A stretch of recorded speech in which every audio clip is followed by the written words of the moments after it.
Hello, ladies and gentlemen, and welcome back to Facts and FUD Crypto. My name is Ben, and today, well, I figured I would go ahead and try to break down everything for you guys with regards to where Bitcoin is trending now globally. Now, a bit of a foreknote, this is somewhat cherry-picked data, especially in countries where there is, I suppose you could say, a rapid debasement of the local currency, more particularly with Turkey.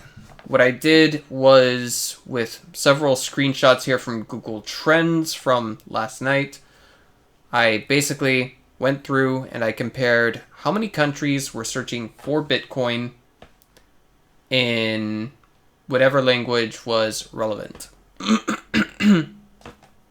And I also opened up search trends from now to the previous 5 years.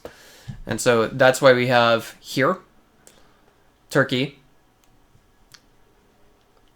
I'm guessing that the figure that we have right here for Turkey is 60%. Now, a quick foreknote on the way Google Trends rates the, I suppose you could say, the search score, if you will, is the highest value is already at the far right end of this chart here.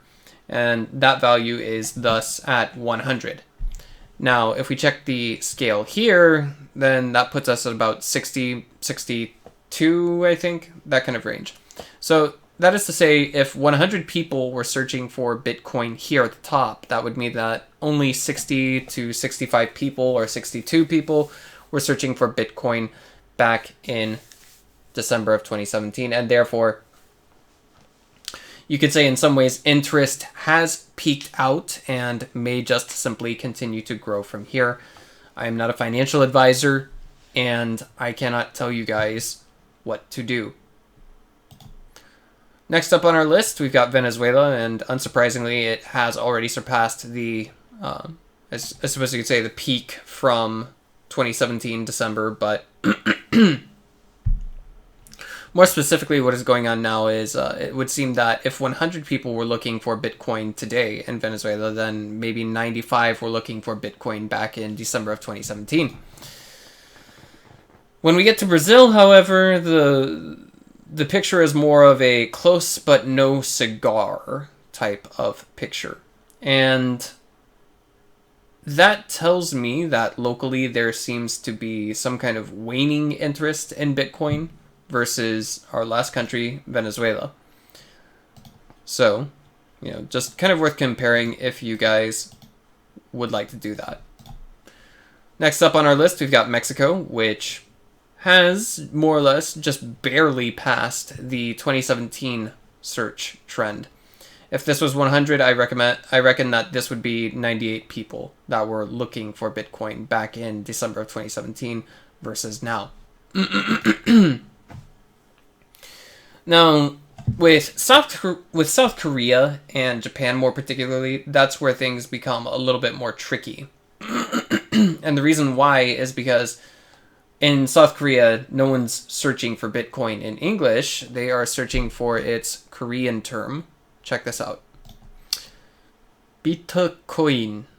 I actually studied in Korea for the final semester of university. And I don't know where to place the exact figure for this. Like, this is going to get into some complicated search algorithm stuff, but I definitely see a difference between these two charts. So, something to consider.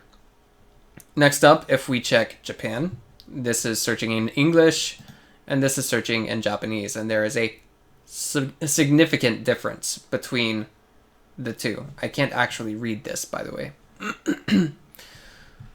So, how do I know it's different? Here, it looks like we kind of peaked out with the English search term for maybe around 25 to 30. However, when we switch to the Japanese search term for Bitcoin, we can definitively see and logically deduct that we are above a search score of 50.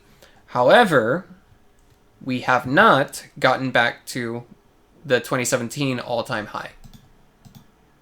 Of course, one other thing to consider with the English search term versus the Japanese search term is the way we have the peaks here in 2017. More English speakers were searching for Bitcoin on Google in 2017 than there were Japanese speakers until December ruled along. So we can see a pretty substantial difference between these two charts.